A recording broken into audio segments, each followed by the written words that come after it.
Às 2 da manhã, meu celular vibrou. Era meu pai. A voz dele, um sussurro rouco e plano que nunca tinha ouvido, disse apenas: pega sua irmã e some. Não volta pra casa. Não pergunta. Só some. A ligação caiu. Fiz o que ele mandou. Até hoje, carrego o peso de ter obedecido sem questionar, e o silêncio que veio depois. Existem momentos que dividem a vida em dois. Um antes que parece uma foto desbotada, e um depois que é só um vazio constante. Para mim, essa divisão tem um horário exato, 2h07 de uma quarta-feira comum. Não foi um acidente, uma notícia trágica no rádio. Foi a voz do meu pai, uma pessoa que falava mais com as mãos do que com a boca, dando uma ordem que não fazia sentido. E o pior é que eu a cumpri. À risca. O que eu estava fazendo às 2 da manhã? Essa foi a primeira pergunta que todo mundo me fez depois. Como se o horário fosse a parte mais importante de tudo. Eu estava no meu apartamento, um estúdio minúsculo em Jersey City que eu pagava com meu salário de assistente administrativa. Estava montando uma prateleira Billy, da IKEA. A peça número 3 não encaixava na peça número 4, e eu, teimosa, resolvi que não iria dormir até aquele maldito móvel ficar em pé. O celular estava no chão, ao lado da chave de fenda. Quando ele vibrou, iluminando o rosto do meu pai na tela, meu coração deu um salto seco, de susto. Meu pai não ligava. Mandava mensagens de texto, sempre curtas. Tudo bem? Precisa de algo? Uma ligação, naquela hora, só podia ser mau presságio. Atendi rápido, já com a voz grossa de preocupação. Pai? Tudo bem? Do outro lado veio um ruído. Um som de fundo que era silêncio. O silêncio pesado da nossa casa, mas carregado de uma tensão que eu conseguia sentir pelo telefone. E então, a voz dele.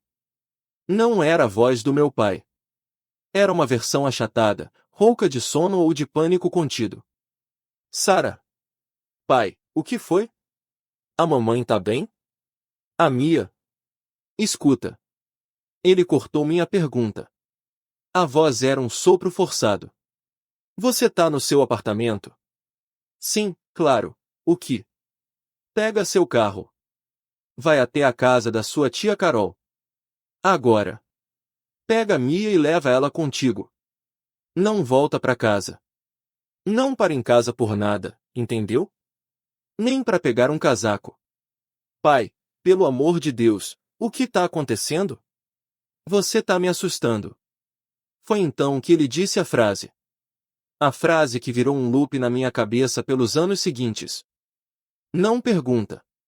Só faz o que eu tô te mandando. Some com sua irmã. E, não liga de volta. Eu ligo depois. Pai. A ligação caiu. Fiquei agachada no meio do meu apartamento bagunçado, com a peça de madeira da prateleira ainda na mão, ouvindo o silêncio morto do telefone. Meu corpo reagiu antes do meu cérebro. Uma onda fria subiu da base da minha espinha e tomou conta de tudo. Era medo. Medo puro, daqueles que você só sente quando é criança e acorda no meio de um pesadelo. Mas eu tinha 24 anos. E meu pai, um encanador aposentado de mãos calejadas e humor quieto, nunca, em toda a minha vida, tinha soado daquele jeito. Não era raiva. Era urgência. Era desespero. A obediência veio de um lugar antigo. Um lugar de infância, de quando a ordem dele era lei e trazia segurança. Me levantei tão rápido que quase caí. Peguei as chaves do carro, uma jaqueta que estava no sofá. Esqueci minha bolsa, esqueci a carteira. Só pensei, Mia. Minha irmã mais nova, Mia, tinha 19 anos e estava no segundo ano da faculdade comunitária. Ela ainda morava com meus pais, no apartamento de 2 quartos no primeiro andar de um prédio antigo no Bronx, onde crescemos. A tia Carol, irmã da minha mãe, morava em White Plains, uns 40 minutos dali em plena madrugada. Era um plano. Um destino. O caminho até o Bronx foi um borrão.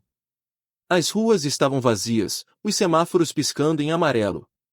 Cada sombra me fazia apertar o volante com mais força. O que eu tinha medo de encontrar? Eu não sabia. Incêndio? Problema de saúde? Alguém tinha ameaçado a família?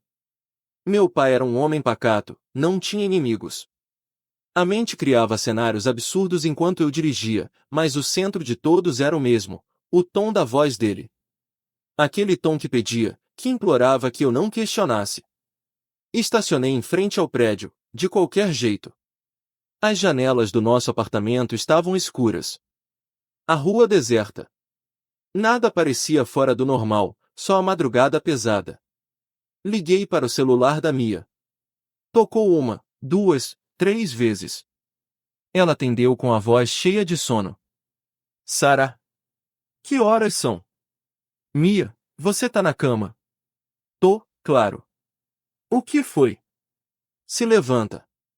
Veste um agasalho, calça um tênis. Pega a sua bolsa, joga dentro o que for importante, documentos, carteira, laptop. Vai pra frente do prédio. Agora. Eu tô chegando. Você tá doida? São 2:30 da manhã. Mia. Minha voz quebrou, num misto de gritinho e choro abafado. Por favor. Não discute. É coisa do pai. Ele pediu. Só vem. Por favor. O silêncio do outro lado foi diferente.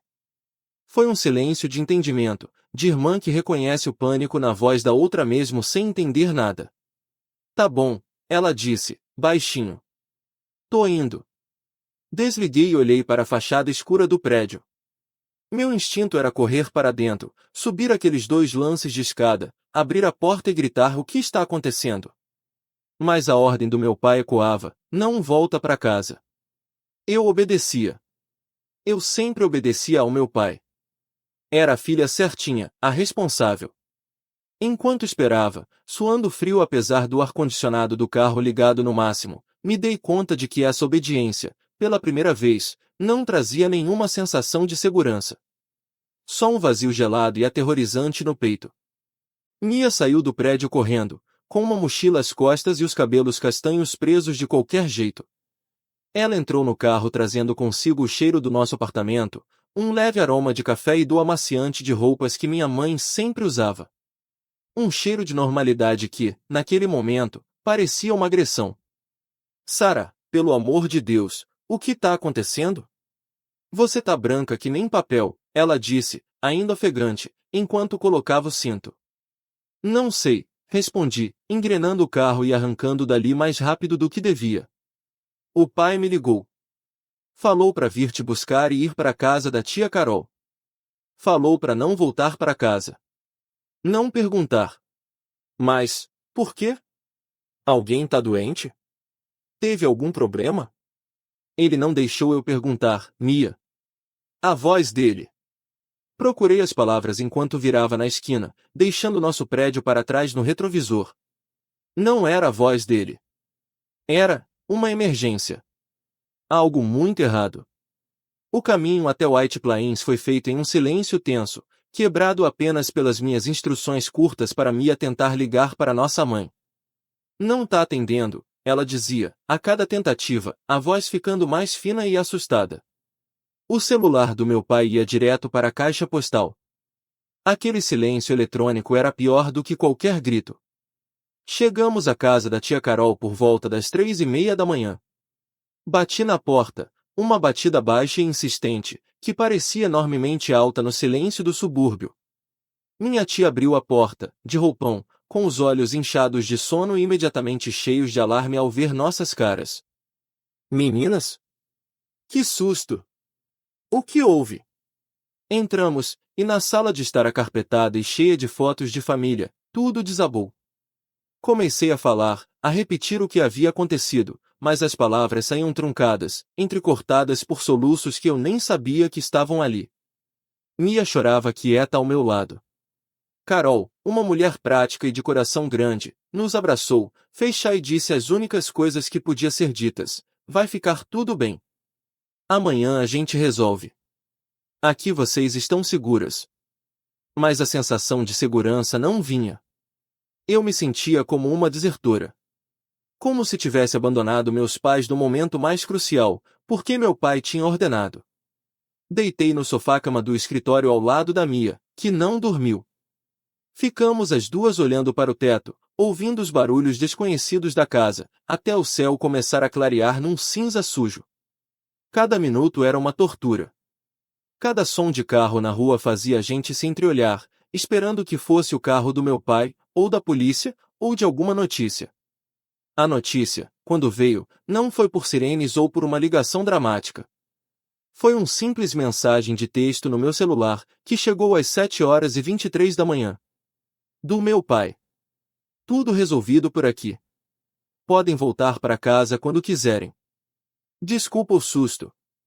Eu li a mensagem em voz alta para Mia. A gente se olhou, e o que vi nos olhos dela foi o mesmo espanto vazio que sentia. Tudo resolvido. 3 palavras que apagavam a madrugada de terror, mas não explicavam nada. Não curavam nada. O que a gente faz? Mia sussurrou. Vamos para casa, eu disse, o cansaço pesando como chumbo nos meus ossos. A tia Carol insistiu para irmos depois do café, mas nós recusamos. O trajeto de volta foi ainda mais silencioso. A luz do dia tornava tudo banal, comum, e isso era de alguma forma mais assustador. Como aquele pesadelo podia pertencer à mesma realidade do sol da manhã batendo nos prédios? Ao subir as escadas do nosso prédio, minha mão suava na maçaneta. A porta do apartamento estava trancada. Tirei minha chave, a que eu ainda guardava, e abri. O cheiro de café era mais forte agora. E havia outro cheiro, um cheiro químico, de limpeza, misturado com ele. A sala estava arrumada, mas de uma forma diferente. Os móveis estavam ligeiramente fora do lugar, como se tivessem sido empurrados às pressas e depois recolocados. Um tapete pequeno perto da janela, que eu sempre achava meio torto, estava perfeitamente alinhado. Minha mãe saiu da cozinha. Ela estava de pé, com uma xícara na mão, o rosto pálido e os olhos vermelhos, mas com um sorriso tenso nos lábios. Ah, meninas, já voltaram. Que bom. Tomaram um susto, né? Bobagem. Foi um alarme falso. Alarme falso, eu repeti, parada no meio da sala. O detector de monóxido de carbono da cozinha começou a apitar no meio da noite, ela disse, a voz anormalmente alta, quase alegre. Seu pai ficou desesperado, não sabia o que fazer. Aí achou melhor tirar vocês de casa até a gente ventilar tudo e ver se não era vazamento. Passamos a noite toda com as janelas abertas. Tá safe agora. Ela olhava para mim, mas os olhos dela fugiam para um ponto atrás de mim, na parede. Era a explicação mais furada que eu já tinha ouvido. Um detector de gás disparando não justificava a voz do meu pai. Não justificava, não volta para casa. Não justificava a ordem de sumir. E o pai? Perguntei. Tá no serviço. Um cliente marcou emergência de manhã cedo, ela disse, virando de costas e indo para a pia. Ele já pediu desculpas, Sarah. Foi besteira. A gente se assustou. Na parede da cozinha, perto da porta da despensa, havia uma mancha pequena e úmida no papel de parede florido. Uma mancha que não estava ali antes. Uma mancha que parecia ter sido esfregada com algum produto de limpeza, mas não tinha sumido completamente. Mia foi para o quarto dela, exausta. Eu fiquei parada na sala, sentindo que o chão sob meus pés não era sólido. A história do detector era um paliativo frágil, uma cortina jogada sobre um abismo. Meu pai, que nunca fugiu de nada na vida, tinha nos mandado fugir. E agora, todos estavam agindo como se tivéssemos exagerado, como se fosse apenas um susto bobo. O peso daquela obediência cega começou a se transformar em outra coisa. Começou a virar uma raiva surda, um desconforto profundo. Eu tinha seguido as regras. Tinha feito a coisa certa. E, por ter feito a coisa certa, agora eu era a única que parecia carregar o peso real daquela noite. Eles estavam seguindo em frente, varrendo tudo para baixo do tapete, aquele mesmo tapete que agora estava perfeitamente alinhado. A mancha na parede da cozinha se tornou meu ponto de fixação. Um amarelado pálido, do tamanho de uma moeda de 25 centavos, na borda do papel florido perto da porta da despensa. Todos os dias, quando visitava meus pais, o que comecei a fazer com uma frequência quase obsessiva, meus olhos iam direto para ela. Minha mãe tentou disfarçar com um ímã de geladeira, um daqueles com foto de bebê que ninguém sabe de quem é. Eu tirava o ímã. Ela recolocava. Era um jogo silencioso e doentio que só nós duas estávamos jogando. Meu pai voltou ao seu normal. Ou a uma versão mais quieta e distante do seu normal. Trabalhava, consertava torneiras na vizinhança, assistia TV na poltrona reclinável. Quando eu tentava, com muito cuidado, tocar no assunto daquela noite, ele encolhia os ombros, virava o rosto para a televisão. Já falei, Sara. Foi um alarme. Eu exagerei. Esquece isso. A voz dele agora era a de sempre, um pouco cansada, mas não tinha espaço para discussão. Era um muro. Mas você não me esquece uma coisa dessas. Você enterra. E o que é enterrado apodrece e envenena o solo. A minha relação com eles mudou. Eu não era mais a filha confiante que entrava e saía, que compartilhava coisas da minha vida. Agora eu era uma investigadora. Um detetive amador procurando por fissuras na fachada perfeita da nossa normalidade. Reparei que meu pai tinha começado a trancar a porta da frente com 2 voltas na chave, mesmo durante o dia. Vi que minha mãe tinha cancelado a assinatura do jornal local. Pequenas coisas, que poderiam ser nada, mas que, para mim, eram tudo. A Mia, mais nova e talvez mais prática, seguiu em frente. Eles não vão falar, Sara. Para de remexer. Foi uma coisa boba e acabou. Ela se mudou para um dormitório da faculdade alguns meses depois, alegando que a viagem era longa. Eu sabia que era para fugir daquele ar pesado que agora habitava o apartamento. Eu não a culpava. O verdadeiro rompimento, o que cimentou o abismo entre mim e meus pais, aconteceu quase 1 ano depois. Era a véspera de Ação de Graças. Eu estava na cozinha ajudando minha mãe a preparar o recheio do peru, aquele ritual anual que sempre foi nosso. O rádio tocava suavemente. De repente, uma notícia de intervalo falou sobre uma operação policial no nosso bairro, meses atrás, que tinha prendido uma quadrilha por tráfico de drogas. A operação tinha acontecido numa quarta-feira, no meio da madrugada. Minha mãe, que estava picando o aipo, parou. A faca ficou imóvel na tábua. Seus dedos branquearam em torno do cabo. Ela não olhou para mim, mas todo o seu corpo se congelou naquela pose, ouvindo. A reportagem continuou, dizendo que a operação tinha sido limpa, sem confrontos, mas que os agentes tinham abordado vários endereços na região simultaneamente. Quando a notícia passou e voltou a tocar música, o silêncio na cozinha era de partir a alma. Eu deixei a colher de pau cair dentro da tigela. Foi isso, eu disse, minha voz soando rouca na quietude. Não foi detector de gás nenhum. Foi a polícia. Aqui. No nosso prédio. Ou alguém veio aqui. Minha mãe finalmente se moveu. Começou a picar o aipo de novo, com uma velocidade frenética, mecanicamente. Não sei do que você tá falando, Sara. Mãe, pelo amor de Deus. Olha pra mim. Foi naquela noite, não foi? Alguém veio aqui. Alguém que o pai tinha medo que voltasse. Alguém que podia nos fazer mal. Por isso ele mandou a gente sumir. As fatias de aipo voavam pela tábua. Seu pai fez o que tinha que fazer para proteger a família dele. Ele resolveu. Está resolvido. É para deixar para trás. Como eu posso deixar para trás algo que eu nem sei o que é? Minha voz subiu, carregada de toda a frustração e medo acumulados. Eu mereço saber. Eu obedeci. Eu peguei a Mia e sumi no meio da noite como uma criminosa. O que estava em jogo? Quem estava procurando vocês? Ela bateu a faca na tábua com força. Ninguém estava procurando a gente. Ela respirou fundo, fechando os olhos, e quando abriu, havia um cansaço tão profundo que parecia ter 100 anos. Às vezes o problema é de um amigo. Às vezes um homem tem uma dívida que não é com dinheiro.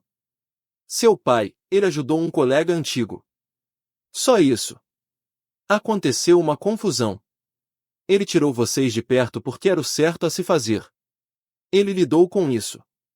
Pagou o que tinha que pagar. Acabou. Pagou o quê? Eu sussurrei, horrorizada. Não importa, ela quase gritou, antes de baixar o tom novamente, exausta. Importa que nós estamos aqui. Nossa família está inteira. Ninguém se machucou. Ele fez o que um pai tem que fazer. E a única coisa que você tem que fazer agora é honrar o sacrifício dele esquecendo isso. Ele não quer ver o medo no seu olho toda vez que você olha para ele. Ele não aguenta. Saí de lá naquele dia sentindo que, finalmente, tinha escavado até o fundo do poço. E no fundo, não havia um monstro. Havia apenas o meu pai, um homem comum e orgulhoso, tendo feito algo errado, talvez, ou apenas perigosamente leal, que colocou a família em risco. E a única maneira que ele encontrou para nos proteger foi nos excluir da verdade. Nos mandar embora. Carregar o peso sozinho. A obediência que eu sentia como um fardo, para ele, tinha sido a prova de que sua estratégia funcionou. Nós estávamos seguras porque tínhamos seguido ordens. Essa era a lógica dele. Um amor tão torto, tão cheio de orgulho e vergonha, que ele preferiu ser visto como um pai que exagerou num alarme de gás do que contar a verdade e nos fazer encarar a feiura do mundo com ele. Nunca mais falamos sobre isso. As visitas se tornaram mais raras, mais curtas. A conversa, superficial. Amamos um ao outro à distância segura que o silêncio criou. Às vezes, quando o telefone toca muito tarde, meu coração ainda para. Mas não é mais o medo daquela noite. É a tristeza de saber que, em algum lugar no passado, meu pai achou que a melhor maneira de me amar era me manter no escuro. E eu, para amá-lo de volta, tive que aprender a viver com a escuridão.